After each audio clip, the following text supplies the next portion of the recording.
We'll hear argument this morning in Case 23-1141, Smith & Wesson Brands versus Estados, Unidos, Mexicanos. Mr. Francisco? Mr. Chief Justice, and may it please the Court. Mexico asserts that American firearms companies are responsible for cartel violence ravaging Mexico. Its theory is that federally licensed manufacturers sell firearms to licensed distributors, who sell to licensed retailers, a small percentage of whom sell to straw purchasers, some of whom transfer to smugglers, who then smuggle them into Mexico, hand them over to cartels, who in turn use them to commit murder and mayhem, all of which requires the government of Mexico to spend money. Needless to say, no case in American history supports that theory, and it's squarely foreclosed by the Protection of Lawful Commerce in Arms Act. As to proximate cause, this Court has repeatedly said there must be a direct relationship between the defendant's conduct and the plaintiff's injury. But no such relationship exists if plaintiff's injury is caused by multiple intervening independent crimes committed by foreign criminals on foreign soil to inflict harm on a foreign sovereign. As to aiding and abetting, Mexico doesn't identify a specific crime, criminal, or criminal enterprise that defendants supposedly helped. Instead, it asserts that defendants are liable for every illegal sale by every retailer in America because they know that a small percentage of firearms are sold illegally and don't do more to stop it. Again, no case in history supports that theory. Indeed, if Mexico is right, then every law enforcement organization in America has missed the largest criminal conspiracy in history operating right under their nose, and Budweiser is liable for every accident caused by underage drinkers, since it knows that teenagers will buy beer, drive drunk, and crash. The First Circuit gravely erred in embracing that implausible theory and should be reversed. I welcome your questions. Mr. Francisco, as to the predicate exception, which federal or state law is petitioner reputed to have violated? So my understanding, Your Honor, is that they're invoking the federal aiding and abetting statute to argue that we have aided and abetted the federal statutes that govern the sale of firearms, and they're alleging that retailers have knowingly sold firearms to straw purchasers and that we aided and abetting that knowing sale. That actually raises a very important question about their allegation of knowing. I don't think it's relevant because I'm willing to even assume a certain level of knowledge. I don't think it matters. But their theory of knowledge is that we actually know that retailers are selling illegally. I'd actually urge you to look at that 2010 Washington Post article that they incorporate into their complaint. That article talks about a particular retailer called Lone Wolf. In 2010, it was the number one seller of firearms that were found in Mexican crime gun scenes. And in that article, you actually have a quote from ATF that says that ATF has no basis to believe that Lone Wolf is doing anything illegal or wrong. Well, if the government doesn't know, how are we supposed to know? It reflects this convoluted theory that simply because the gun is found in Mexico can be traced back to a retailer. That means the retailer necessarily sold it illegally and that we know that the retailer sold it illegally. Would this be a different case if there was a specific federal or state statute that you were known to have violated? Your Honor, it would be a different case. I would want to know more because I still think that depending on what they alleged, I would have very strong arguments on proximate cause and aiding and abetting liability, but it would certainly be a different case. Well, the reason I ask is because the exception is for knowingly violating a state or federal statute, and it would seem helpful in determining aiding and abetting and then eventually proximate cause if that comes up, if you knew which statute we were dealing with. So the complaint is a little bit vague on this. To the extent I understand it, they're looking at federal statutes that restrict the knowing sale of firearms to people who aren't authorized to purchase them. And then they're invoking the criminal federal aiding and abetting statute to claim that we're then liable for those illegal sales. I'm willing to assume for the sake of argument that that's valid because I don't think they come anywhere close to establishing aiding and abetting liability. And even if they did, I don't think they come anywhere close to establishing proximate cause. I'm sorry, counsel, but exactly what role, I had difficulty telling from your brief, does foreseeability play in your proximate cause analysis? So as this court has made clear in a number of cases, it's not that foreseeability is irrelevant. It's that foreseeability alone is not the standard. So it's necessary but not sufficient. In addition, there has to be a direct relationship between the defendant's conduct and the plaintiff's injury. And, Your Honor, I think that the plurality opinion you authored in the Hemi group is directly on point. That is where a case where the plurality held that the City of New York couldn't sue a cigarette retailer for not filing the tax reports in order for the city to recover its lost tax revenue, because in between the city's injury of lost tax revenue and the retailer's failure to file the reports stood the citizens of New York who illegally failed to pay their taxes. And that broke the chain. This is a much easier case. Here we don't have just one intervening independent crime. We have a multitude of intervening independent crimes. So even if they could establish aiding and abetting liability, and I don't think they come even close under Twitter, they couldn't establish proximate cause, which is the other requirement here. Counselor, it seems to me that the cases are a mess on proximate cause. And you're asking us in this case to choose among a variety of different explanations of it. I think, however, I try to break this down. I think their complaint is saying that the violation is selling to straw purchasers. And I think the risk in selling to a straw purchaser, and that's the known risk of that violation, is that that straw purchaser is giving or selling the gun to someone who can't possess it because the likelihood is that they're going to use that gun illegally. And that's the risk of the violation.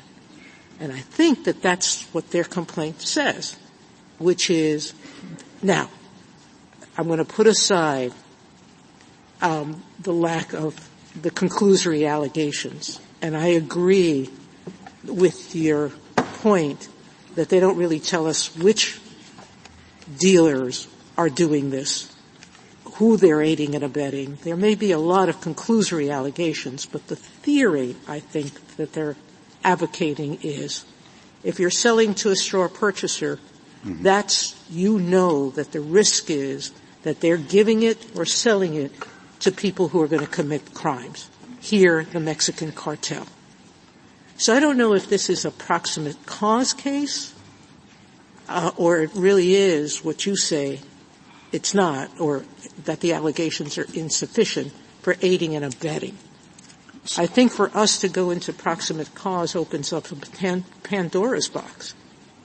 So I want to take one step back, Your Honor, because they're not alleging that my clients engaged in any illegal retail sale. None of my clients actually sell to consumers. No, the complaint says they aided and abetted. Justice Thomas asks you what violation. I believe the violation they claim is that the dealers are selling to straw buyers. Sure. And I just wanted to be clear that I think that the chain of causation, I think it's relevant both to proximate cause and aiding and abetting. I think that the chain of causation under the statute doesn't start at the illegal sale because we aren't alleged to have engaged in an illegal sale. It starts with the conduct that they allege constitutes aiding and abetting the illegal sale, which is the way that we manufacture and distribute our firearms. But I also think that's relevant to aiding and abetting liability because we're not alleged to have aided and abetted any cartels or any illegal purchaser. We're alleged, in this case at least as they presented it here, to have aided and abetted the retailers. And so they have to carry the argument that somehow we're liable for every illegal retail sale in America because we know that some small percentage of retailers may sell the firearms illegally and don't do more. Now I dispute Mr. that. Francisco, I just want to pause there for a second. Sorry to interrupt you, but Just to follow up on Justice Sotomayor's question, put aside aiding and abetting. Assume for the moment that you did aid and abet the sales. Your clients aided and abetted the sale of guns to bad apple dealers, ones they knew or intended to even for them to sell on to people in Mexico doing bad things. They knew that. They knew all of that. How would you not have proximate cause in that hypothetical? So, sure, Your Honor, and that is a huge assumption. But even accepting that assumption, for the same reason there was no proximate cause in Hemigroup. Even if you assume that we're on the hook for that illegal retail sale, you still have a multitude of independent crimes in between that sale and injury to Mexico. You have the straw purchaser that gives it to the actual purchaser. You have a smuggle across an international border. I understand, but my hypothetical assumes that you know all that. Your clients know all of that, maybe even intended. Now, whether there are allegations of this complaint sufficient, put that aside. But if you know or intend all of that, then what? I still don't think that establishes proximate cause when you have an intervening independent crime. And I'll point you to Hemigroup, Your Honor. Oh, yeah. In Hemigroup, the underlying statute was the filing of the tax reports. The entire purpose of the tax reports was to allow governmental entities to collect tax revenue from cigarette sales online that weren't otherwise subject to sales taxes. But the plurality held that that independent intervening act still broke proximate cause. I think it goes back to the Court's 1876 decision in the St. Paul Railway case, where you made clear that if there is a sufficient and independent cause. Me. Your Honor, I think of the Court as a collective body that operates across time. And it made clear. Gorsuch doesn't believe that. Yeah, I do. And it made quite clear way back in 1876 when you do have that, and I'm quoting, a sufficient and independent cause operating between the wrong and the injury, that does break the chain of causation, even if it's eminently foreseeable.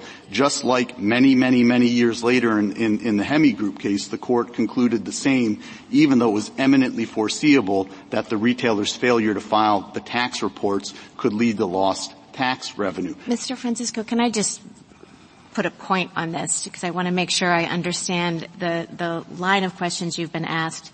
So it seems to me, as Justice Thomas began, that when we're talking about the statute that was the violation at the beginning for the predicate, it has to be a statute that was specifically applicable to the sale or marketing of the product, the gun. Yes. Justice Sotomayor asked you, so that's the retailer selling it to the bad guy, right? Yes. Okay. That's where the proximate cause inquiry comes in. Your client, the theory, right, the theory is that your client under example 2, has aided and abetted as the manufacturer. Proximate cause doesn't appear in that portion of the statute. It's only in the predicate portion. So if we accept that framing of the theory, the framing of the complaint, we're really only asking about proximate cause, as Justice Gorsuch was asking you, between the retailer, the sale, and the harm ultimately caused to Mexico. And then we're looking at the chain of events that you're talking at right now. Sale to the bad guy, smuggled across the border, misuse. So I think I have two responses, Your Honor. The first is I actually disagree with how you framed it, but the second is even if I accept how you framed it, I still think there's no proximate cause. The statute says that there has to be proximate cause between our violation and Mexico's injury. Our violation is not the illegal sale itself. It's the actions that we undertake to aid and abet it, the violative aiding and abetting conduct. How does that fit in the statute, though? Your Honor, because I think the statute says the statute requires that, sets forth the exception where a seller has knowingly violated an applicable statute and the violation, referring to the seller's violation. But it's not just applicable statute. It's statute applicable to the sale or marketing of the product. So that seems to me to refer to a specific statute relating to this manufacture, sale, distribution of guns, not the aiding and abetting statute. Well, I think it's got to refer to our violation. It refers back to the seller's violation. And here the seller hasn't specifically, and this maybe goes to the confusion that Justice Thomas pointed out, but the seller's violation is not the actual retail sale. We're not retail sellers. Right. The seller's violation here is the aiding and abetting of that retail sale. And I presume what they are invoking is the federal aiding and abetting statute, and they're trying to combine that with the actual specific sale. So I think there are all kinds of problems with their theory. I guess I don't get that, Mr. Francisco. I mean, aiding and abetting is a form of vicarious liability. Why wouldn't you just say the aiding and abetting violation is the violation that is aided and abetted, which here, as Justice Barrett said, is the retail sale, say the sale to a straw purchaser? Sure, Your Honor. I think I'm just trying to construct the statute properly, and I think as a matter of proper statutory construction, that's where you begin the proximate cause with our violation. But I don't really want to fight about it. But your violation, as a matter of vicarious liability, is the violation that the retail seller it sells to the straw purchaser. Your Honor, I'm not sure that's right, but again, I'm willing to assume for the sake of argument that it is right, because I still think that there's no proximate cause in between, between the illegal retail sale and Mexico's injury off in Mexico, and I sure don't think that they've come anywhere close to establishing aiding and abetting liability. I've already explained why I think there are multiple independent crimes after the retail sale, in addition to the smuggle across an international border and the murder and mayhem committed independently by cartels in Mexico. To me, that is more than sufficient to break that chain. But in any event, I think that their theory of aiding and abetting liability is equally far-fetched. I think this is... So with reference to aiding and abetting, could you just explain to me the sort of structure of this industry? Who are these distributors? Are they pass-through entities? Are they completely independent? Might they be both? What's the... They're independent entities, Your Honor. It's possible that there might be some internal distribution, but by and large, a manufacturer makes the firearms. Then there are distributors who purchase the firearms from different manufacturers. Those distributors then sell firearms to retailers. Everyone in this chain is fully licensed. The retailers then are fully licensed, and they sell to purchasers. The allegation is some small percentage of those sales are illegal, and we know it. Is your representation that the manufacturers really only deal with the distributors, or do you understand the manufacturers to be looking at and paying attention to the dealers too? Well, Your Honor, we're here on the complaint, and as far as the complaint alleges, it's simply the manufacturers going to the distributors going to the retailers. Right. I'm asking from what you know of the industry and your client.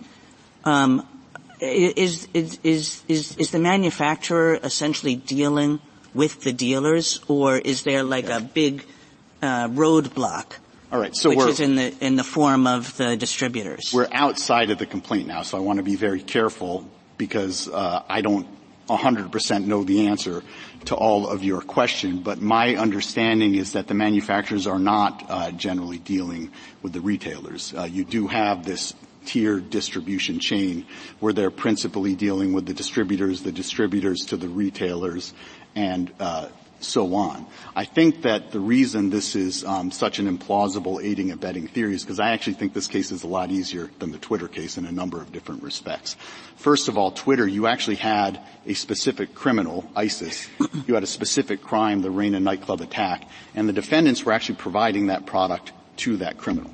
You don't have any of that here. Instead, their theory is that by simply knowing that some percentage of retailers may be doing something illegal, that somehow puts us on the hook for everything that the retailers are doing. This is kind of a common law area. You'd think that they could cite one case that comes anywhere close to that, but they don't cite a single case. Mr. Francisco, that's sort of what I'm a little confused about, and I wanted to focus on, which is, it seems to me that the core of your argument, both here and in your brief, has been that there's an implausible theory of aiding and abetting liability based on what they've alleged, and no case in American history supports this theory of liability, as if the question before us is evaluating the viability of Mexico's theory. And what I'm looking at is a statute that I think really makes this case about the scope of the predicate exception, that it's not really, an invitation to assess as a common law matter whether or not we think these facts allege aiding and abetting liability. Would you agree with me that the PLCAA statute takes off the table theories of tort with respect to these kinds of manufacturers, and really the only question is whether the statutory exception applies in this situation. Well, I think I would agree that we're arguing about what the meaning of the statute is, but the statute can only be triggered if they find a violation that's the proximate cause. Here, the violation that they've identified as aiding and abetting. I understand, but that proximate cause analysis is coming up in the context of an exception to the immunity that Congress has set forth. Is that right? Sure, yeah. And I think that's important because the scope of that exception may not be coterminous with our understanding of aiding and abetting liability as a common law principle. In other words, you look at Twitter, for example, and you say, okay, is this, what is being alleged here the same as aiding and abetting liability as it was set forth in that statute? That was a totally different statutory scheme. That statute, JASTA, in the Twitter case was about allowing for these kinds of claims. And so what counts for aiding and abetting liability in Twitter may not be what Congress intended for this exception. I feel like we have to focus on where we actually are in this context in making this determination. Well, Your Honor, I think that's where I might very much disagree with the theory that you're articulating. I think that they do have to show a violation. They've alleged it's aiding and abetting. There's no aiding and abetting in the air. What Twitter purported to do was look at traditional aiding and abetting principles. Well, I understand, but Twitter was a different kind of statute. We have said that, when we're doing statutory interpretation, when we're thinking about aiding and abetting liability, it may not be the same in every statutory scheme. And I guess what I'm just trying to – this is not supposed to be like a statement that is necessarily against your position. I'm just trying to understand the framing of this. It seems to me this is a statutory interpretation question about the meaning of what the predicate exception says, knowingly violated a state or federal statute. Aiding and abetting is in the examples. It's not even in the actual core statutory statement of what would qualify. So shouldn't we be focused more on trying to understand what Congress meant when it was accepting, you say narrowly, a certain kind of claim? Well, Your Honor, to the extent I understand what you're getting at, first, I do think that you really do have to grapple with the aiding and abetting liability issue, and Twitter sets out the framework. But even if you want to take a step back and look at what Congress was getting at more broadly, Congress's entire purpose was to prohibit lawsuits just like this one. It was trying to prohibit lawsuits that had been brought by the city of Chicago, the city of Cincinnati, the city of Boston on theories and seeking relief exactly like this one. So if you adopt my friend's position on the other side, you have essentially gutted PLCAA. And remember what the larger purpose of PLCAA was. It was actually to ultimately protect Second Amendment rights by preventing plaintiffs from bankrupting the industry through frivolous lawsuits. After all, the Second Amendment doesn't really mean anything if there's nobody from whom you can buy a firearm. So I'm willing to take... Just to follow up on this, PLCAA, as you call it, says that you've got to show a violation of a state or federal statute. And Justice Thomas asked you, and I'm still not sure we've completely identified what that statute is. I think it's 18 U.S.C. 922, maybe 923. You agree with that? Your Honor, we don't know. I don't think the complaint was clear on it. We did speculate about that. We speculated about it in our brief. I think that might be the statute. And then trading and abetting would be 18 U.S.C. Section 2, I think. I think that's right, yeah. Okay. All right. I just want to be clear on what is being alleged. And then your friends on the other side make a good point about our precedent in direct sales, which I did not write either and is about 80 years old, too. I want to give you an opportunity to respond to that. Sure. I will agree with them on one point, that direct sales is their single best case, and direct sales isn't even close. In direct sales, you had a manufacturer that was selling to a specific doctor in such massive quantities that there was no possible lawful explanation, and in addition, the manufacturer then further encouraged that doctor to buy more by offering it massive discounts on bulk purchases. So to use the language of Twitter, you had both a very high degree of scienter and a very high degree of conduct and encouragement. Well, nothing like that here. That raises another question I had, and then I'll stop. But in terms of aiding and abetting under Section 2 for 922, if that's what we're talking about, those are criminal statutes. And Rosemond says that aiding and abetting in the criminal arena generally requires intent, not knowledge. But you didn't make anything of that. Well, Your Honor, I think that because they don't come anywhere close on any standard, whether you call it knowledge, whether you call it intent. Remember, in Rosemond, the defendant was actually part of the drug transaction. The question was, did Rosemond, in participating in that drug transaction, also know that one of his collaborators was going to shoot somebody? You don't have anything like that here. The other respect in which this is far different from Twitter, in a way that also highlights direct sales, is that in Twitter, the defendants there were far more active. We were here just a few weeks ago talking about algorithms. The way that algorithms work is that they match up the creator's content with the user's interests. So it starts out with ISIS's vile content. It surveys the billions of users on the platform, figures out which ones are actually interested in that content, and puts the two together. We're not doing anything even like that. This is an a fortiori case after Twitter. Counsel, the complaint says that 2% of the guns manufactured in the United States find their way into Mexico, and I know you dispute that. But is there a number where your legal analysis might have to be altered? If it's 10%, if it's 20%, at some point the proximate cause lines that you draw really can't bear the weight of the ultimate result. So, Your Honor, I take their complaint as it comes.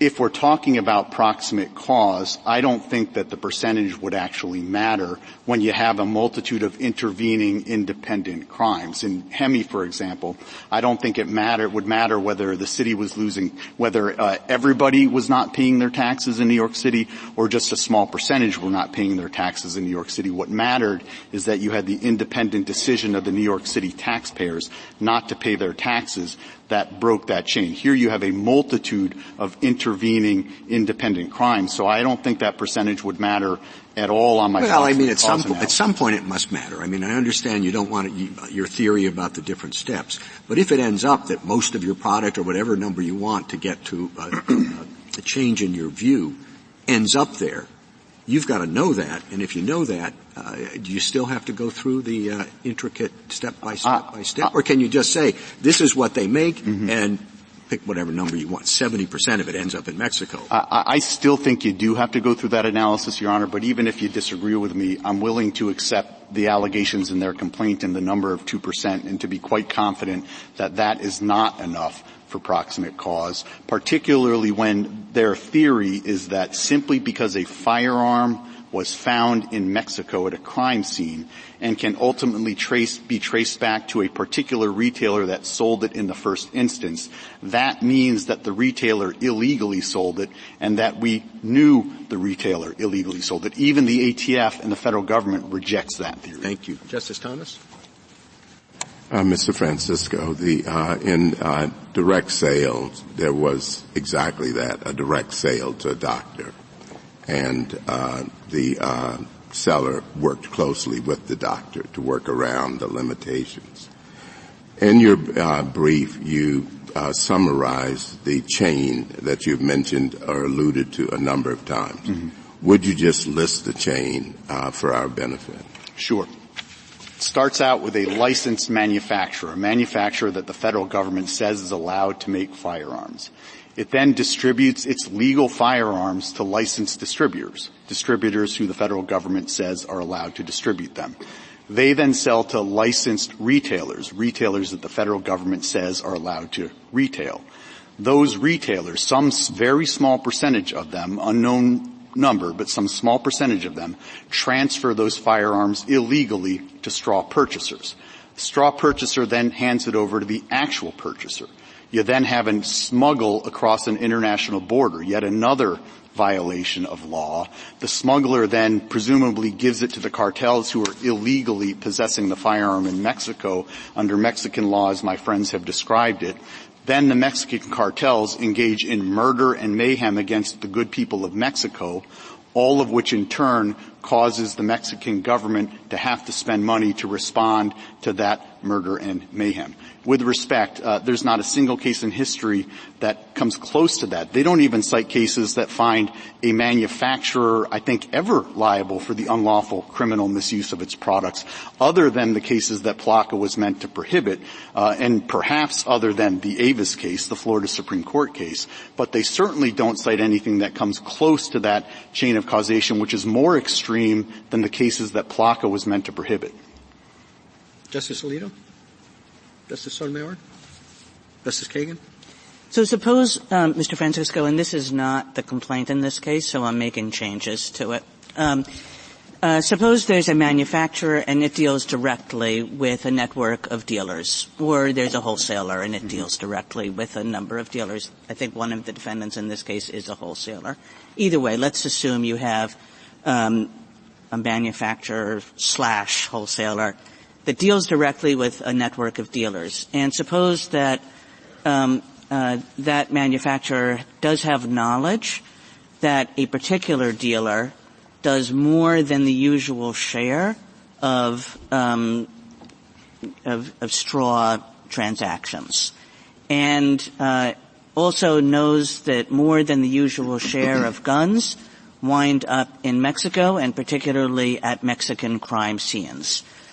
So that the manufacturer, in the way that manufacturers do, I think, when they're dealing with dealer networks, they're paying attention to their dealers, and they're trying to figure out whether there's a dealer whose sales are kind of out of kilter with the rest, and they think, yes, I have a dealer whose sales are out of kilter, they're doing more straw transactions, they keep on selling to people who are taking the guns to Mexico, and particularly to people who are leaving the guns at Mexican crime scenes. Is that enough? Your Honor, that's obviously very different, as you acknowledged. Even in that case, if the manufacturer was simply treating all of the dealers the same, including that dealer, then I don't think you would have crossed the line into aiding and abetting Treating them the same. What does that mean? So, like say they have a policy that says, look, I sell firearms. Any dealer that wants to purchase my firearms, I see. I'm going to sell them to that Okay, well, they dealer. are treating them the same. I mean, from one perspective, that's the problem, that they're treating this rogue dealer the same as the good dealers, right? Even though that they know that the rogue dealer is in fact a rogue dealer. Isn't that enough of a problem to bring you in? And where one thing that's not, that is the same, is that we're at a 12b6 stage. Sure. And Your Honor, I think I'd invoke Twitter, where the social media platforms knew to a metaphysical certainty that ISIS was on its platform doing nefarious things. And that knowledge to a metaphysical certainty wasn't enough if you were simply treating your customers all the same and you were indifferent to what they were doing. I think this case is a lot easier than Twitter. Yeah, I guess that's the respects. question. Is the case that I gave you, is it a Twitter or is it a direct sales? It seems to me more like a direct sales. I'm a manufacturer. I have a dealer network. I know that there's one dealer that's way off the beaten track and doing things that are really different. Right. That seems a direct sales. And if I can explain why I think that direct sales is far more extreme than your hypothetical. Remember, in direct sales, it wasn't just that this doctor was purchasing so much that there was no possible explanation. There was no issue. Nobody even argued about whether the direct sales was treating everybody the same.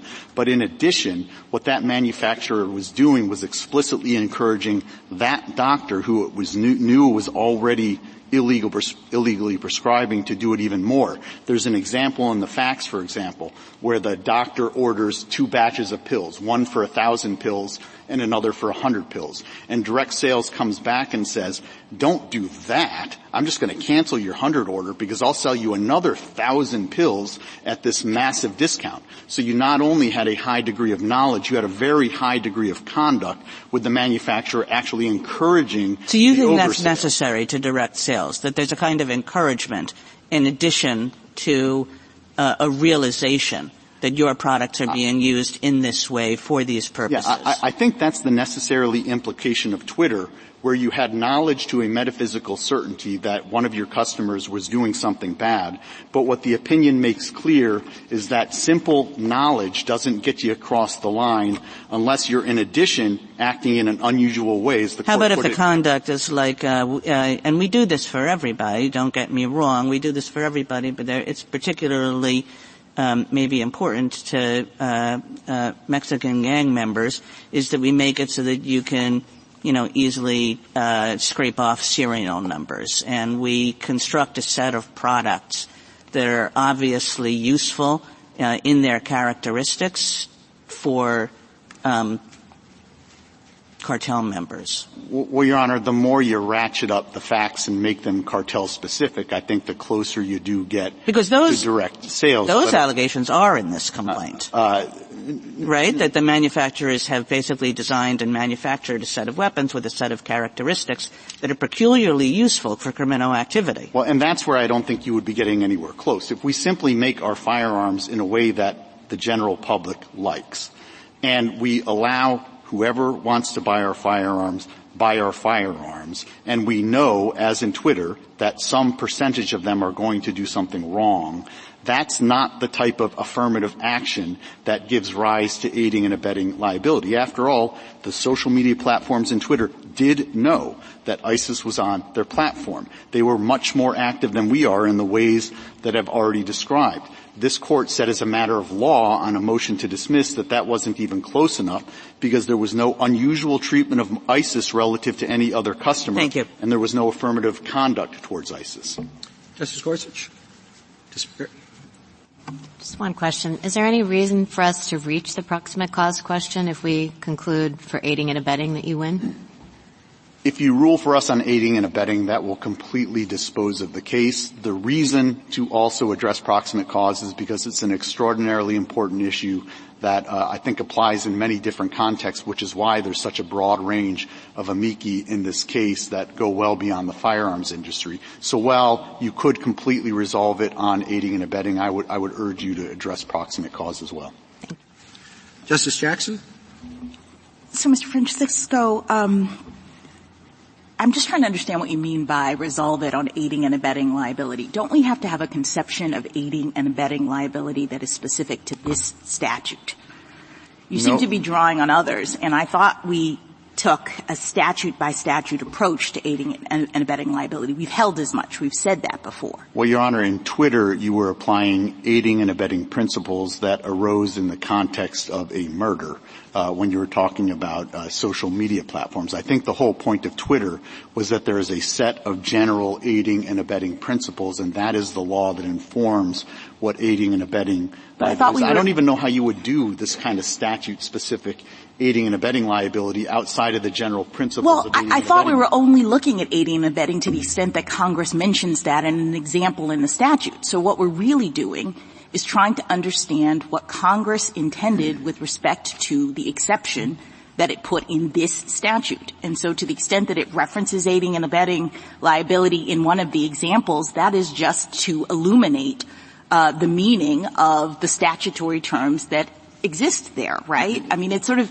odd to me that suddenly a common law of aiding and abetting liability is coming in to, in your view, be dispositive of how we think about this case. Sure. Well, I think that it's an example, that the reference to aiding and abetting in the statute is an example of a violation that then triggers the statutory exception and the proximate cause analysis. So you have to understand then what it means to aid and abet a particular crime. Again, as Congress intended it for the purpose of this statute. Well, and I think it's not that plausible to say that Congress had some completely idiosyncratic view of what aiding and abetting was for the statute, as opposed to just looking to the principles like this court looked to in Twitter, which are just the basic aiding and abetting. Can I just ask you about your proximate? Can I ask you about the proximate cause? Because I'm still a little confused about where you start your proximate cause analysis. I listened as you discussed with Justice Thomas the series of steps from your clients to the alleged ultimate harm. But it seemed to me that the first moment of illegality in the chain that, as you articulated it, was the retailers selling to the straw purchasers. Am I right about that? You say your clients do things that are legal. They sell to other legal buyers and et cetera, until we get to that straw purchaser point, right? That is the first moment of illegality, but I don't think that's the sole step relevant to a general proximate cause analysis. Right, but we don't have a general proximate cause analysis. We have a statute, and the statute makes clear that we're starting with an action in which a manufacturer or seller of a qualified product knowingly violated a state or federal statute applicable to the sale or marketing of the product. So it seems to me that the first step, given this statute, is the moment of violation, of illegality, as opposed to some theoretical original point. And my answer to that question is no, but it doesn't matter. No, I understand you think you make it anyway, but I'm just trying to understand why you're insisting that it's way back here. Because what the statute says is there has to be a proximate cause between the defendant's violation. Our violation is not the illegal sale itself. We don't sell to consumers. But you say you don't violate at the beginning, so I don't know what your violation is unless it's the point of illegality. It's the aiding and abetting. That is the whole aiding and abetting theory. Thank you. Thank you, counsel. Thank you, Your Honor. Ms. Stetson? Mr. Chief Justice, and may it please the Court, Mexico's complaint pleads that petitioners aided and abetted violations of specific federal gun laws and that those violations proximately caused Mexico's harm.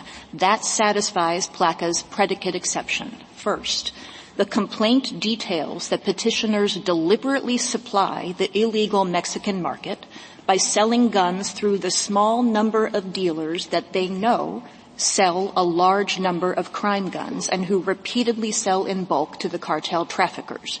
Petitioners' arguments ignore these allegations. Next, as the Court said in Twitter, an aider and abetter is liable for harms that were a foreseeable risk of that violation. That framing, foreseeable risk, is the proximate cause question. As this Court put it in Bank of America, does the harm alleged have a sufficiently close connection to the conduct the statute prohibits? The answer is yes. The laws broken here are designed to keep guns out of criminals' hands. Those violations put guns in criminals' hands, and those criminals harmed Mexico. Petitioners' arguments would rewrite PLCAA and proximate cause law far beyond this case. Petitioners argue that independent criminal acts sever the causal chain. But an independent act, criminal or not, only breaks the causal chain if it is not foreseeable. These acts were foreseeable. Petitioners argue that Mexico's injury is not direct, but their directness argument borrows from cases involving indirect victims. Mexico is not an indirect victim. We are here at the beginning of this case. This Court need not vouch for Mexico's allegations, but it must assume they are true. And the issue at this stage is not whether every aspect of Mexico's complaint survives, but whether any of it clears the predicate exception. Mexico should be given a chance to prove its case. I welcome the Court's questions. How is your suit different from the types of suits that prompted the passage of PLCAA? Our suit is different, Justice Thomas, because the types of suits that prompted the passage of PLCAA specifically did not allege that the manufacturers had violated any law. So if you look, for example, at the Third Circuit's decision in City of Philadelphia, the Illinois Supreme Court's decision of City of Chicago, each of them specifically made the point that those manufacturers were not alleged to have violated any federal or state statute. They were being held liable for actions solely caused by criminals. And that's the important balance that this bipartisan act struck. If an action was solely caused by criminals, manufacturers of guns, like any other product, wouldn't be held liable. But it seems as though the only connection or the difference would be the allegation or the assertion that you have an aiding and abetting problem with respect to the manufacturer. You could have done that in the other cases, couldn't you? I don't know that they could have, and they certainly didn't. And PLCAA, for more to the point, could have also barred, as many states did, all lawsuits against manufacturers. Many states barred lawsuits by cities. Many states barred lawsuits by all manufacturers. PLCAA didn't. And what PLCAA did was to preserve exactly these types of claims. You asked a question about the specific allegations of illegality. I want to direct you to paragraph 249 of the complaint. There is a list at paragraph 249 that includes 18 U.S.C. 922, several different subparts, A6, D1, 923 G1, 924A1A, and those map closely onto the predicate exception we're talking about, including, of course, that first example of the predicate exception, which involves aiding and abetting a straw purchase, which is at the core of what we are talking about. That's 18 U.S.C. 922A6, 922T1, 922M, 924A1A, 923G1A. Each of those are specified in the complaint, and the manufacturers and distributor in this case are alleged to have aided and abetted all of them. I'm sorry. Just one last. Have any of these violations been violations that ATF has pinpointed? They have not been violations that ATF has pinpointed, and that's a point that the petitioners are fond of making. I think the issue with ATF, as the complaint alleges, is that ATF, and you can find this at paragraphs 126, 129, 133, ATF, just because of its resources, is only able to look, even every year, at about anywhere between 3 and 10% of licensed dealers and manufacturers and distributors. And if PLCAA, again, had wanted ATF to be the sole arbiter of this, it could have barred cases altogether. It could have required a conviction.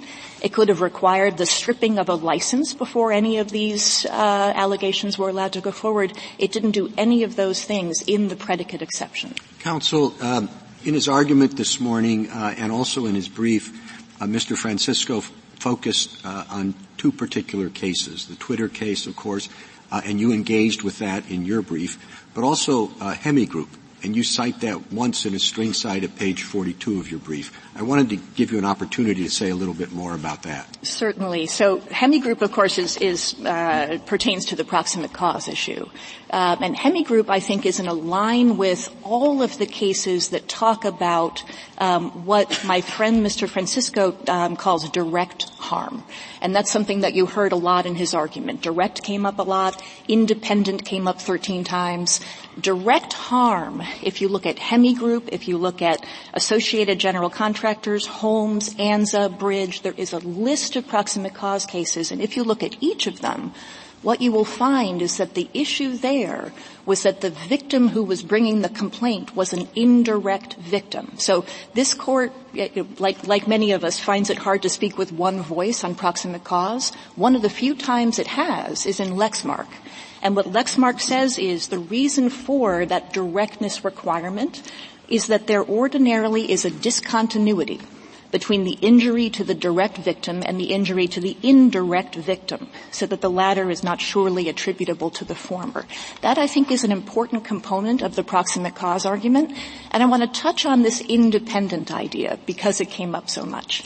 As I said in the opening, an act that is independent can still be foreseeable. It's when an independent act is unforeseeable that you have the intervening cause that breaks the causal chain. So Mr. Francisco mentioned that 1876 case that Justice Gorsuch did not write about Milwaukee Railroad. That is the case that says the primary cause may be the proximate cause of a disaster, though it may operate through successive instruments as an article at the end of a chain may be moved by a force applied to the other end. So it's not a question about one step or a causal chain. It's a question about whether something breaks that chain. Hemi was an example of something breaking the chain because you had unlawful contact over here and an injury over there, and the two weren't connected by anything other than a very articulate series of steps. The injury and the conduct were very different. It's nearly impossible to say that something's not foreseeable in a chain. It doesn't help me when people talk foreseeability. I'm much more helped by the restatement third of torts that basically says you impose liability for harms within the scope of the risks that made the defendant's conduct wrongful in the first place. That makes much more sense because, as I started earlier with Mr. Francisco, we know that a straw seller is going to sell to someone who is going to use the gun illegally. Because if they weren't, they wouldn't use the straw purchaser. And that illegal conduct is going to cause harm, and harm like this, that the gun is going to be used in some way to injure people. Correct? That's correct. And that basically is much easier than saying that all foreseeable harms are you're responsible for all foreseeable harms. You're only responsible for those that your wrongful conduct causes a risk about. That's exactly right, Justice Sotomayor, and that's why I started with that reference to Twitter, because when Twitter talks about the aider and abetter being responsible for harms that are a foreseeable risk of the conduct, that's the closest thing that I've seen that comes to encapsulating what a proximate cause test is. It's foreseeable now, can I risk. go back to what's troubling me?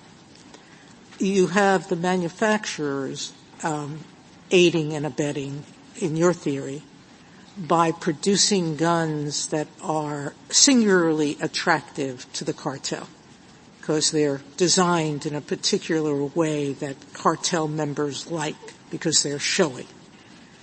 They're making erasable serial numbers, which obviously are attractive to criminals because every criminal would like to erase the serial number if they can. So that's what you claim is aiding and abetting. But what are you claiming Interstate, the distributor wholesaler, did? Other than selling the product, they don't design it. They didn't do any of the they didn't design it. They didn't have anything to do with that. They just have a product they're selling. So how do we make how are your allegations enough with respect to Interstate? And if we were to say they're not enough with respect to Interstate, doesn't that break the causal connection with the manufacturers? Justice Sotomayor, the complaint actually details 6 or 7 different examples of how the manufacturers are actively participating in the illegal market. One of them is design. Yes. I'm asking, tell me what it says that the distributors are doing. What it says the distributors are doing, including the one that's named in this complaint, are knowingly supplying the dealers who we know sell unlawfully across the border. But knowledge is not enough. We have repeatedly said mere knowledge is not enough. You have to aid and abet in some way. You have to intend and take affirmative action to encourage not to encourage, but to participate in what they're doing. What this court said in Rosemond is a person who actively participates in a criminal scheme, knowing its intent and character, intends that scheme's commission. That's the criminal aiding and abetting standard. Yeah, that is the standard. That was a question I wanted to circle back with you on, Ms. Stetson, and that if 922 and 3 and 4 are your predicate violations, and aiding and abetting under 18 U.S.C. Section 2, I think, would then be your aiding and abetting hook. Those are criminal statutes, and the mens rea under Rosemond is intent, right? The mens rea under Rosemond for aiding and abetting in the criminal context would be intent. And you're invoking criminal statutes, so is that the standard you have to meet here? It's the standard we have to meet, but just as in Rosemond, if you actively participate knowing the scheme, sure, then you can infer knowledge. You can infer intent, particularly at the motion to dismiss stage. Yeah, got it. And let me, if I could, I want to be pretty specific about some of the allegations in the complaint, because what I heard this morning was that the allegations are vague and so forth. I want to point you to a few particular allegations. 2 of them are at paragraphs 122 and 146, and this has to do with trace data. Defendants are alleged to regularly receive paragraphs 122 and 146 I'm starting with. regularly receive even more direct information about problem dealers. Trace requests from ATF and other agencies alert defendants that guns they sell to specific distributors and dealers are being recovered at crime scenes. Paragraph 146. Authorities have repeatedly identified and recovered defendants' guns in connection with notorious gun trafficking rings. Paragraph 232, defendants are aware that specific networks of distributors and dealers they were supplying were consistently channeling their guns. Paragraph 233, Century Arms received communications from ATF. Those trace requests revealed that specific distributor and dealer networks were disproportionately associated with those guns. Paragraph 234, all of the other defendants have access to the same information. That is exactly the kind of specific allegation in the complaint at this stage that satisfies a motion to dismiss. But those statements aren't allegations of violations of the law, correct? I mean, those statements just go to whether or not the defendant had knowledge that at the end of the day, some dealers might be doing something wrong. These guns that they're selling are ending up in the wrong hands. But I took the statutory language here to be requiring more in terms of violation on the part of the defendants in this case. It certainly requires, Justice Jackson, a knowing violation. But as far as these allegations go, what these allegations show is that the dealers, a small number that is responsible for the large number of guns, are knowingly violating federal laws, and that these suppliers, these manufacturers and the distributor, know that is happening and continue to actively supply. And what you don't have is particular dealers, right? I mean, there are lots of dealers. And you're just saying they know that some of them do. But which some of them? I mean, who are they aiding and abetting in this complaint? There are a number of dealers that we do know are responsible for selling a great number of crime guns into Mexico. There's the Washington Post article that the complaint mentions. That names 8 or 10 different dealers by name, most of which are still very actively in the business. And, more to the point, again, we are here at a motion to dismiss. What we have alleged is that these manufacturers know from ATF exactly what dealers are the problem, are the rogue dealers. So the hypothetical that you gave Mr. Francisco, Justice Kagan, is not a hypothetical. That is actually this case. The allegations in this case establish, for purposes of getting past the motion to dismiss on the predicate exception, as Justice Jackson mentioned, that there are allegations of aiding and abetting violations of federal laws. And I want to get back to a question that Justice Barrett asked as well about what the violation is, because I think there's been some noise in the data. Ms. Stetson, before you do that, could I just ask you something related to the point you were just discussing? Are there any allegations in the complaint that the petitioners knowingly sell to specific red flag dealers? Yes. If you look at paragraph 247, and I'll read it because I think this one is important. Defendants supply dealers with all the guns they can pay for, without any public safety conditions, even if a gun dealer has been repeatedly found to have violated gun laws, been indicted, its employees have had federal gun licenses revoked, or has repeatedly supplied cartels in suspicious and obvious sales to traffickers, including repeated bulk sales. That is an allegation that goes directly to specific rogue dealers. And that gets us, I think, to the Twitter direct sales dichotomy. What Mr. Francisco says is that Twitter was very actively managing something. Twitter was actively managing, to the extent it was managing anything at all, its algorithm. And what this court said in Twitter was that kind of starting the platform, sending it out into the world, and standing back and watching, which was the phrase in Twitter, is not enough. What you need is active, culpable participation. The active, culpable participation here is continuing to sell guns to rogue dealers that you know are the problem dealers. You that haven't is exactly identified the dealers. Justice Alito was asking you about specific red flag dealers, but that paragraph doesn't identify dealers, and it seems to me that that's one of the distinctions between this case and direct sales, and for that matter, this case and Twitter. Let's talk about Twitter. There was a specific rogue actor, ISIS, and there was a specific attack in France. And so the attempt was to draw the line between them, and we said it wasn't enough. In direct sales, there was a specific manufacturer, pharmaceutical company selling to a specific doctor, causing specific harm. And Justice Alito asked you what specific red flag dealers there are. You haven't sued any of the retailers that were the most proximate cause of the harm. You haven't identified them that I can tell in the complaint. Justice Barrett, there are many, many paragraphs that specifically identify rogue dealers in the complaint. If you look at approximately paragraphs 147 to 203, they identify specific dealers that have been found to have sold guns in bulk to traffickers that go across the border. If the question is, you haven't named in paragraph 247, which says that these manufacturers know that they're selling to dealers who sell to cartels, I think that is pushing a little bit past what is necessary for drawing reasonable inferences from a motion to dismiss. But I want to pause, too, on Twitter and direct sales. Direct sales involved an entity that was selling large quantities of morphine to a doctor.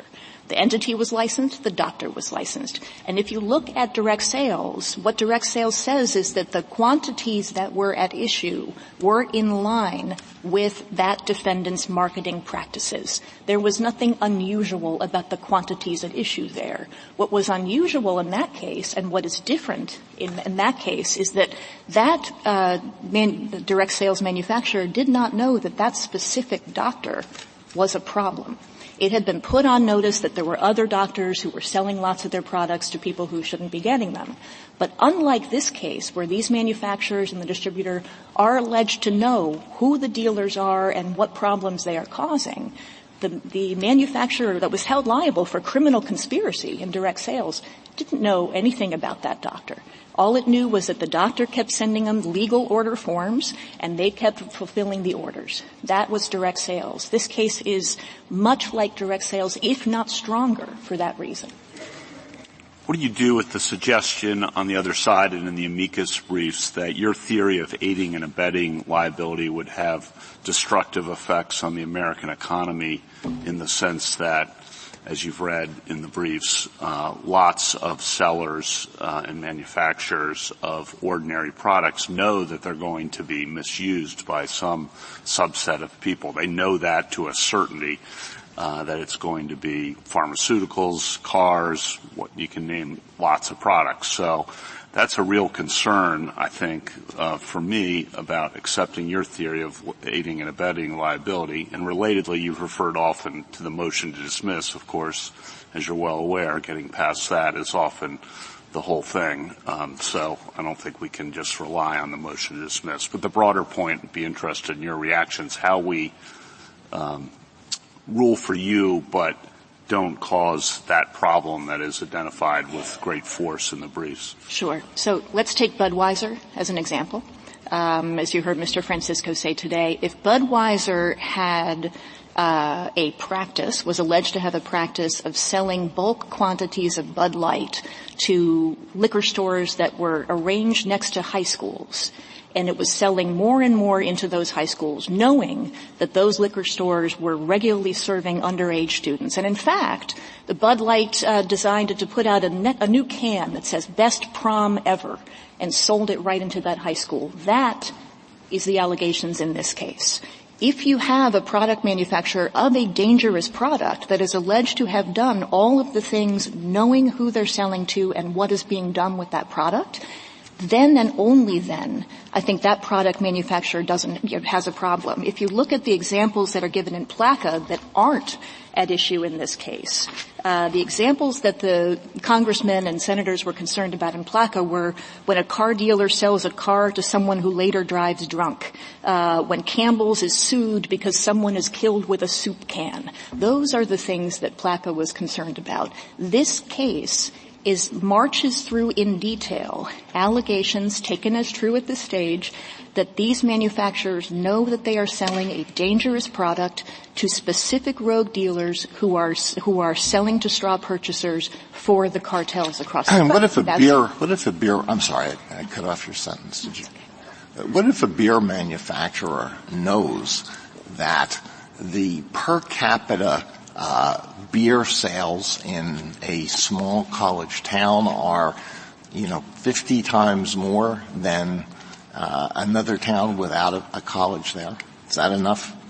I don't think that alone would be enough. I mean, you do have allegations in this complaint that the number of dealers that have arranged themselves along the border of Texas and Arizona of Mexico are vast. I don't think that itself would be enough.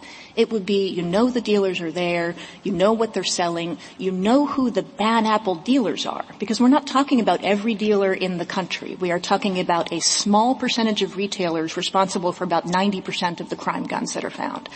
Those retailers in that college town, if you plug in that hypothetical of Budweiser, and Budweiser was marketing in with some kind of, best first-year homecoming ever, then you would again have the problem. But you'd have to have each of those specific allegations in the complaint that you have here. Ms. Stetson, I guess what I'm concerned about, you talked in response to Justice Kavanaugh about what PLCAA was about, what it was getting at, and I really thought, as the statute itself says, that it partially, at least, is about Congress protecting its own prerogative to be the one to regulate this industry. That there were concerns, and the statute itself says that, we're worried that tort suits are an attempt to use the judicial branch to circumvent the legislative branch of government. And to me, when you think about that as being the reason why Congress wanted to have immunity in this area, and I'm starting from I'm sure, consensus view that we're trying to do what the statute the statute wants. I think when you think about that, the predicate exception makes perfect sense to the extent that there is a violation of a state or federal statute at issue. Because Congress says we want to be the ones to regulate, but in this particular situation in which a tort suit aligns with a clear violation of the law, then we don't worry that we have judges and the common law system dictating what people can do. I worry that without that clarity, in a complaint like yours, where we don't really see exactly how the manufacturers are violating a particular state or federal law, that we're running up against the very concerns that motivated this statute to begin with. So can you speak to that? Sure. Justice Jackson, I think if you look at the paragraphs, let's call it 203 to 250 of the complaint, which pertain exactly to the violations of federal law that we started with, all of the specific statutory violations, 922 subparts, 923, 924, what you will find is that there are plentiful allegations that these manufacturers, by knowingly selling to the rogue dealers that they know are selling to straw purchasers, are aiding and abetting that violation. Part of the problem maybe we're having. But I guess my point is that Congress didn't want general aiding and abetting concerns to be what is imposing duties on these manufacturers. I mean, if you look at your lawsuit and what you're asking for changes to the firearm industry safety practices. You say not, putting these kinds of constraints is a thing that should give rise to liability. The distribution practices, the marketing, all of the things that you asked for in this lawsuit would amount to different kinds of regulatory constraints that I'm thinking Congress didn't want the courts to be the ones to impose. So let me answer the aiding and abetting liability point first, and then I want to answer your remedies point, because I think that's particularly important. Aiding and abetting, of course, was specifically contemplated in PLCAA in the first predicate exception itself. Any case in which the manufacturer or seller knowingly made a false entry, et cetera, or aided, abetted, or conspired with any person in making any false or fictitious statement. Aiding and abetting is baked into this. So you don't read that to be very, very closely tied to the record-keeping violation or the particular statutory violation that's also mentioned? No. I mean, that the predicate exception begins by talking about the action in which the manufacturer knowingly violated, and the violation was a proximate cause, including the exceptions that are mentioned. So aiding and abetting these violations of federal and state statutes pertaining to guns is exactly what this exception was built to do. That is why it was carved out in this bipartisan legislation. But on your remedies question, one of the difficulties, I think, for all of us is that we're here so early. This is a complaint that has asked for a number of different remedies, including a number of different types of injunctive relief. And one of the things that you heard the petitioners and a lot of their amici in their briefs complain about is what these remedies might do. That is for the district judge on remand to make sure that the judge equitably crafts a remedy that is designed to limit the harm to Mexico. Mexico is not trying to legislate gun use in the United States. Yeah, I understand that. I guess I'm just wondering whether the PLCAA statute itself is telling us that we don't want the courts to be the ones to be crafting remedies that amount to regulation on this industry. That was really the point of the entire thing.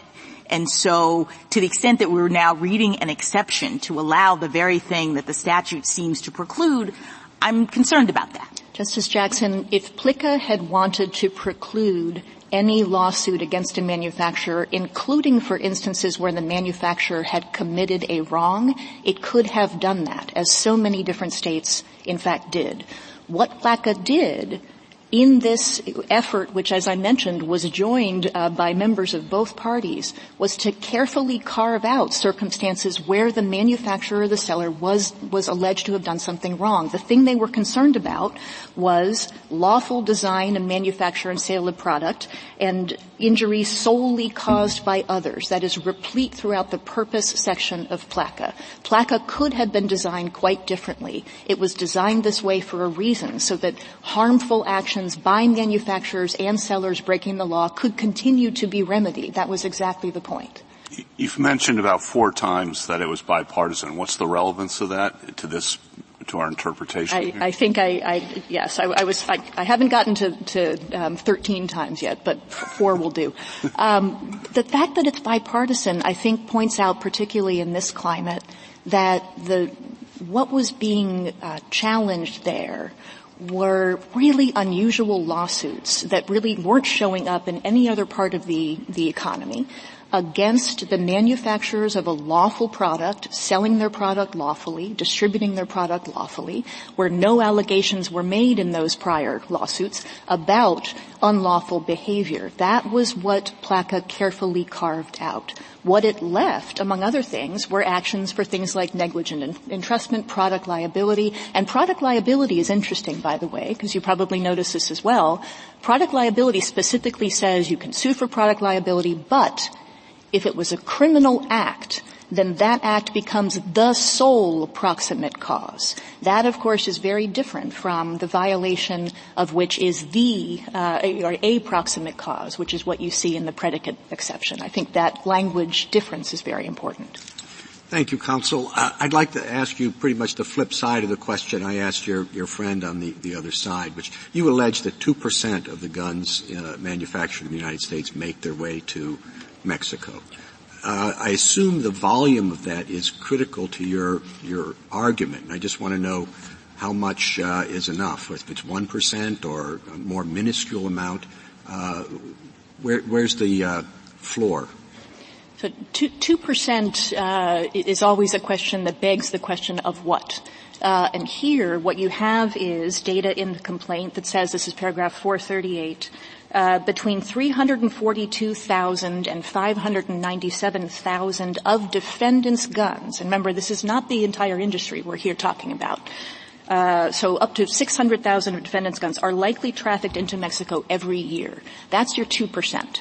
But I think the issue is not so much whether it's 2 or 10 or 70. It's, do these manufacturers know who the rogue dealers are and what they're doing?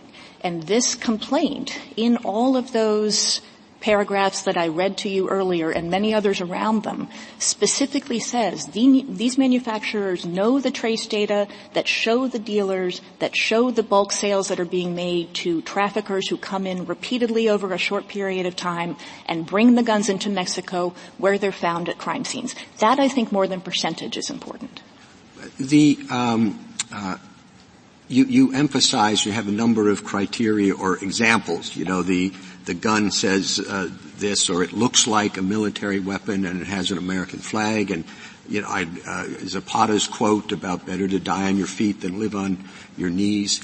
I mean, those are all things that are not illegal in any way. And the idea, I mean, there's some people who want the experience of shooting a particular type of gun because they find it more enjoyable than using a BB gun. And I just wonder exactly what the defendant, the manufacturer, is supposed to do in that situation. You say no, he shouldn't be marketing a particular legal firearm because they're going to go into Mexico at a higher percentage than others? Mr. Chief Justice, I think it's not so much that the defendants are designing a particular gun. It's that what the complaint alleges is that they are designing certain guns to target the Mexican market, including the cartels. So if you take the example that you gave, this is paragraph 215.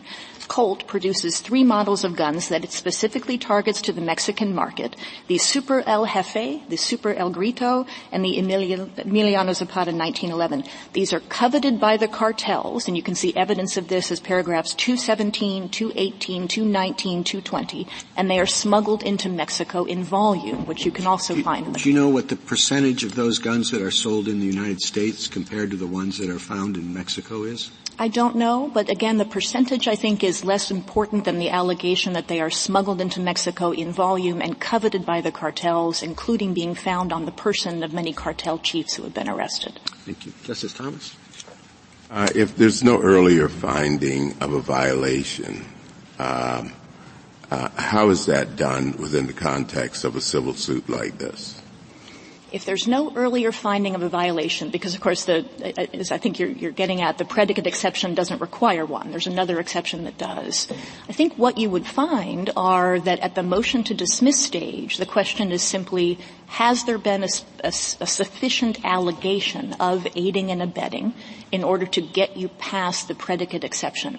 Now, we talked about how we are here early. There are actually still other motions to dismiss to be addressed. But it has to be aiding and abetting of something. Aiding and abetting the violations, including of straw purchasing. So it is the violation that you say in your complaint there is a violation, but there's been no finding of a violation. How do we know there is a violation? I think what the district court would determine at summary judgment, if the evidence comes back and says, for example, these manufacturers simply had no idea what their distributors were doing or who their guns were going to, or these dealers were doing everything by the book and they are not responsible for the straw purchases that kept coming into their stores. If you had that evidence, then on summary judgment, as has happened before, the court would say, we can't find the predicate exception met here. So let's say I am the alleged straw purchaser or the retailer who sells to a straw purchaser. Now you have found that I have violated the Gun Control Act, right? And my point is, how do you make that finding within the context of this suit? Justice Thomas, within the context of that suit, I think you would take discovery from the dealer and ask the question, because remember the predicate exception goes to knowing violation. Ask the dealer what it knew when it sold, for example, as has been alleged in the complaint, dozens of guns over a 2-month period to the same person. The evidence at summary judgment will flush out some of these questions. But so you're saying you can find a violation of selling to a straw purchaser within the context of a civil suit against the wholesalers and the manufacturers? I think maybe where you and I are parting is on the issue of finding a violation. Yeah. We've alleged those violations specifically in the complaint. As far as finding the violation, I think what the district court would do on remand after discovery, if provided we get past the other motions to dismiss that are pending, after discovery would be to ask the question, has the evidence pointed to actual violations? So if you take the Arcadia, California case, that was a case in which at the summary judgment stage, some defendants were dismissed because there was not evidence that they were acting unlawfully. Others were kept in because there was evidence that they were acting unlawfully. So that might be the best example of the dichotomy you're talking about. Wouldn't you run into, at some point, a due process problem as far as the people you allege to have violated the Gun Control Act? who have not been charged with that by ATF and proven to have done that by the government? No, I don't think you run into a due process problem, precisely for the reason I think you pointed out a couple minutes ago, Justice Thomas. There's no requirement of a conviction, and there are plenty of examples, including Williams versus B. Miller from New York, of instances where manufacturers have been alleged to have to have aided and abetted a violation by a dealer, and that case has been allowed to go forward. There's not a due process issue that inheres in that. Justice Alito? There are some very interesting technical legal issues in this case, proximate cause, aiding and abetting, how much do you have to plead in a complaint, and you and Mr. Francisco have briefed and argued those very well. It's very helpful to the Court. I just thought I would ask you a question that may be on the minds of ordinary Americans who hear this argument or learn about the case. Mexico says that U.S. gun manufacturers are contributing to illegal conduct in Mexico. There are Americans who think that Mexican government officials are contributing to a lot of illegal conduct here. So suppose that one of the 50 states sued the government of Mexico for aiding and abetting illegal conduct within the state's borders that causes the state to incur law enforcement costs, public welfare costs, other costs. Would your client be willing to litigate that case in the courts of the United States? Justice Alito, I think we would have to accessorize that hypothetical with what I assume are a lot of the things that are built into it, that there are no forum and venue questions, and that the kinds of allegations are specific and talk about specific harms to the states. Well, would your government say, whoa, your client say, whoa, sovereign immunity, you can't sue us on this? Well, would you be willing to litigate all the doctrines that would apply if the government of Mexico were not entitled to sovereign immunity? So, Justice Alito, under FISA, of course, Mexico is entitled to come in, and the petitioner's own amici point this out, to come into this case just like any other litigant. There are, of course, differences if Mexico is brought in as a defendant. So I can't and certainly don't feel comfortable giving away things like sovereign immunity on behalf of the government of Mexico. Well, I understand that. So the argument basically is it's a one-way street. No, Justice Alito, the government of Mexico can sue U.S. manufacturers here for harm caused in Mexico, but one of the states here can't sue the government of Mexico for harm caused in the United States. I don't think it's entirely accurate to call it a one-way street, and if the street is one way, it's because FISA and other decisions from this Court have said that when a sovereign comes into this Court as a plaintiff, it is treated exactly like any other plaintiff, no more and no less. Thank you. Thank you. Justice Sotomayor? Justice Kagan? Justice Kavanaugh? I just want to pick up briefly on questions Justice Thomas was asking. I mean, would your theory of aiding and abetting suggest that manufacturers should be concerned if their products, their lawful products, are sold in certain communities or certain neighborhoods where they're more likely to be misused? You know, we manufacture knives, but there are a lot of stabbings in certain neighborhoods. We should make sure our products aren't sold there, or a sporting goods company and baseball bats are used to, storm CVS's or what have you, so we shouldn't sell in this city. Or prescription drugs are misused in a certain area, so we need to be alert and make sure. Is that where your theory of aiding and abetting leads, that you have to be kind of tracing everything down the chain and make sure we're not selling in these places, or it's not ending up in the places where it's more likely to be misused, or a certain percentage, to go to the Chief Justice's point, are being misused? Justice Kavanaugh, I think what you've described would qualify under Twitter as general awareness. It would not qualify as specific culpable participation. If you had manufacturer, you make baseball bats, and they're being used in a particular way in particular areas by particular gangs.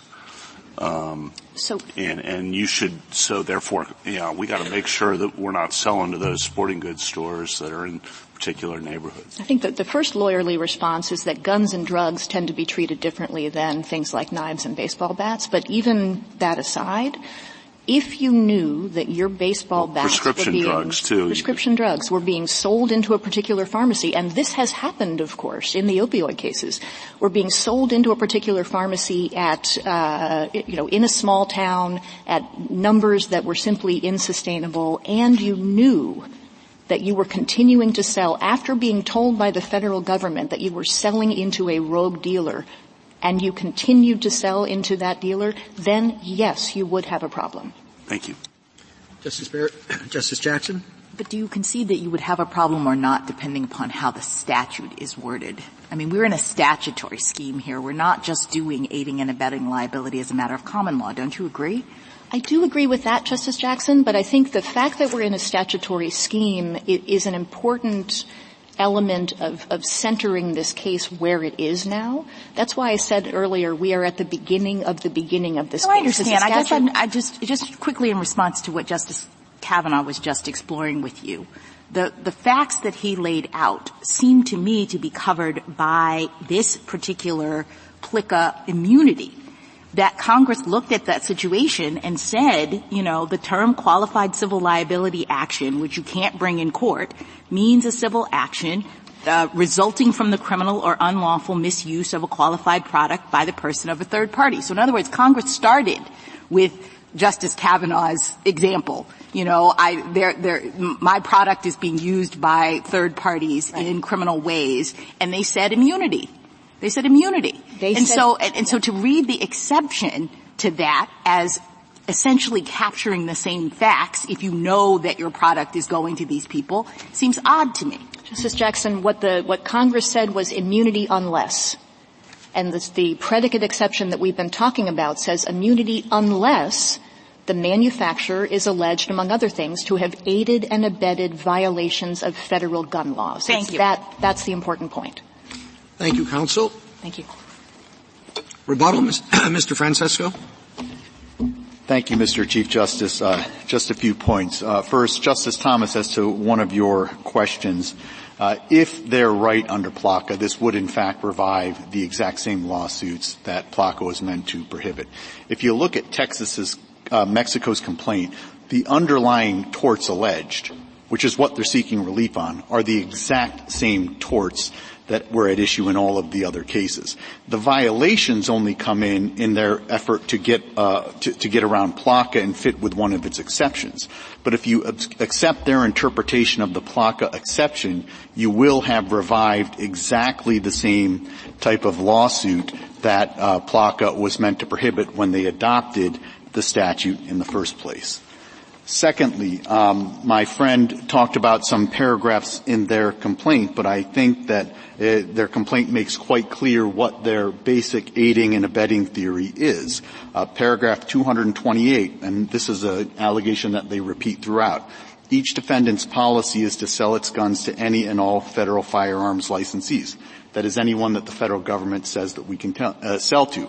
So their allegation is that we're treating all retailers exactly the same. We're not treating any one better than any other. We're treating them the same. That's important because in Twitter, the court made quite clear that the reason they didn't get across the aiding and abetting line was because there was no allegation that they were treating ISIS, who they knew to a metaphysical certainty was on their platform. They weren't treating ISIS any better or worse than any other customer. Instead, they go on, and this is paragraph 110, to explain their theory. A manufacturer of a dangerous product is an accessory or co-conspirator to illicit conduct by downstream actors where it continues to supply, support, or assist the downstream parties and has knowledge, actual or constructive, of the illicit conduct. I think that's the mere knowledge theory that my friend was just referring to, Justice Kavanaugh. That, however, is the theory that the court squarely rejected in the Twitter case.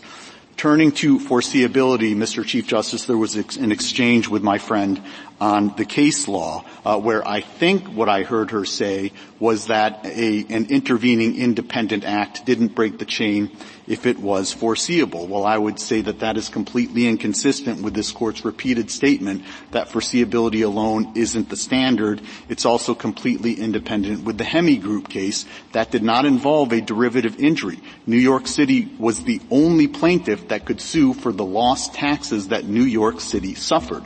There was absolutely no other plaintiff that would have been able to pursue that remedy and that loss. Yet this Court held that the intervening independent act did break the chain. Lexmark is no different. It did not involve an intervening independent act.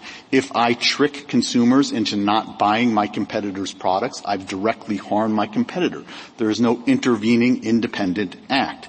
As to the various treaties, I would agree, Justice Sotomayor, with your suggestion that the law and the verbal formulations here are kind of a mess. But if you actually look at the cases that the treatises cite for their assertion that foreseeability alone is the standard, they don't cite this Court's cases, which is kind of surprising if what they're supposed to be doing is describing the law rather than making the law. But the cases that they do cite principally involve special relationships, like a landlord-tenant relationship or a teacher-student relationship. They don't cite any case in which a manufacturer has been held liable because some criminal unlawfully misuses its product to harm somebody else.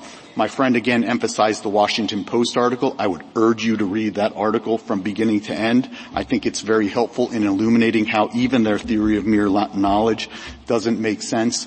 My friend also talked about 3 pistols sold by Colt with Spanish-named firearms. The notion that selling a Spanish-named firearm is what gives rise to joint purpose with cartels under the aiding and abetting statute is as wrong as it is offensive. There are, after all, millions of perfectly law-abiding Spanish-speaking Americans in this country that find those firearms very attractive, and making those firearms available cannot possibly cross the line into aiding and abetting liability. But even if it could, the notion that selling 3 Spanish-named pistols is the proximate cause of cartel violence in Mexico is frankly absurd, and I don't think it comes even close to establishing Twombly's plausibility standard. My final point is just to step back and talk about what PLCAA was really about. At the end of the day, PLCAA is about protecting Second Amendment rights. It's not just about protecting the manufacturers, the distributors, and the retailers, but it's protecting the right of every American to exercise their right under the Second Amendment to possess and bear firearms. That right is meaningless if there are no manufacturers, retailers, and distributors that provide them in the first place. We ask that you reverse. Thank you, counsel. The case is submitted.